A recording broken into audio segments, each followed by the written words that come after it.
Rounding up today's action, I'm joined here by the Badminton 2022 cross-country course designer, Eric Winter. Eric, how's today played out for you, do you think? Stressful.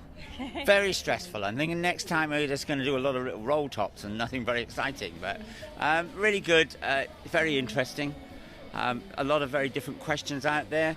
Some worked fantastically. They jumped, I thought the corners in front of the house jumped really well. I love the fence 18, the brush fence to the open ditch, and the way it taught the horses to just shuffle in front, and some went on 2 and some went on 3, and they all completed it really easily, and there was no issue with that. It's not a problem to go on the 2 or 3 when, so there was a lot of learning to be done, and so I was very pleased. I'd obviously like less horses on the floor, but I think when the ground is very quick and they're going that fast, they make mistakes, and that was something that maybe was learnt through the day. Okay, yeah. That actually early on they went very, very fast, and then they got to the end, and because it was hot the horses were tired, and so it's, I think not only the riders and horses will have learnt from the process as well a little bit. But I've certainly taken a lot of information away. And were there any combinations, as in combinations out on the course, not competitors' combinations, that surprised you, that rode differently to how you'd envisaged they would ride in your head and your designs? Some pleased me greatly. The hay racks rode well, but I think that it was very interesting. Everybody I walked with always said the right-hand one. Yeah, actually, they all went on the left first one. And that's what I said at the very start. I'd go to the left, because the ground slightly rose behind you and broke up the track between the two. And I think after a couple of horses had made mistakes going on the right-hand hay rack to the centre and that bigger pattern, they started. But it's very difficult because you don't get that many opportunities nowadays, because people don't hunt so much. They don't get that many opportunities to ride on a tired horse. Okay. And so the experience of riding a tired horse is slightly different, and it's something you have to pick up when you get the opportunity to do it. So it's that was interesting how that worked. But I think on the whole, I was very pleased. I was really pleased with the start. Huntsman's worked very well. The lake was lovely. The lake lost a lot of water from it for the evaporation, and because we've had so dry weather. So that definitely moved that down. Star level became much easier. But yeah, and the footbridge was fantastic, wasn't it? Yeah. I was very pleased with the clear inside the time rate, and the clear rate, really. I think that was a very good result. So all those bits, I would just like to have had less horse force. Cross-country day ends with Laura Collett and London 52 retaining their lead at the top of the Badminton Horse Trials scoreboard. To be honest, I can't really believe it. He's just exceptional. He dug so deep and just kept on answering question after question after question. It is relentless out there. He's never seen anything like that before, and I am just so proud of him. And you had a hold on course as well. What was going through your mind? How did that impact your round? I just tried to turn it into a positive. He's never been held anywhere before, so I didn't know how he'd cope. I just tried to think, look, it gives his brain a time to restart, and I just hoped that he would restart his brain, and he did. He's so honest. He just kept on going, I was like, yeah, let's go for a second cross-country round of the day, and I questioned whether the hold was going to be quite long enough. At that point he'd been galloping for nearly 9 minutes, and I thought, is it quite going to be a long enough hold to restart? But he did, and he finished like a fresh horse. It's unbelievable.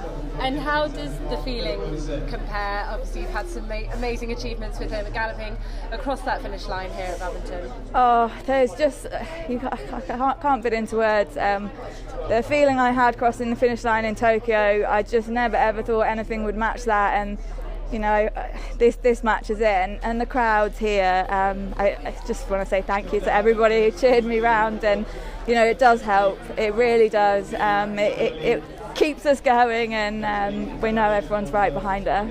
Oliver Townend is in second and third with his rides Swallow Springs and Ballamore Class respectively. Meanwhile, Ros Cantor has 2 horses in the top 6. She is in provisional 4th place with her Rising Star Lordship's Graffalo. It's been a long day. It's the first time I've done 2 at this level, and it is a long day, but a great day too. I mean, All Star B is just a true legend, isn't he? He just pulls it out the bag time and time again, and Lordship's Gruffalo is just sheer class. You know, he made it feel so very easy that I can't believe he's only 10 really. And he looked like he was going fast as well. Did he feel fast out there? Is he just naturally quite... Just natural. It's just so easy with him to balance him, and he balances late and he stays in balance so well. And he just travels away from his fences so well, so it felt fast but it didn't feel in a hurry, so yeah. And your plans with the two, were they quite similar or are they quite tailored to each horse?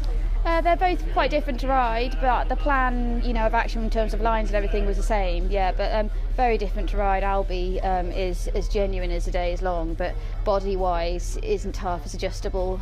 Things don't happen quite as quickly with him, so whereas Walter, you know, you can change your setup points to a little bit later and things with him because he's just got that natural balance. And there are two former winning combinations also inside this top quality top 10. Piggy March and her 2019 champion Veneer Kamira hold provisional 5th. That felt like being in a tumble dryer or something like that for 11 minutes 45 seconds. She was great. You know, she's a brilliant little mare. She really tried her hard out. Yeah, obviously 1 second, which is ridiculous, which makes quite a big difference. But I'm just so proud of her. You know, she's 17 years old. She's come back. It's been causing a lot of problems. The time's really tight. It felt hard work, and you know, she's delivered again, and she's tried her heart out. And you know, what more can you ask? I just hope everyone's okay. What happened this morning, and I hope for a safe day's sport afterwards, and that it's just a good day.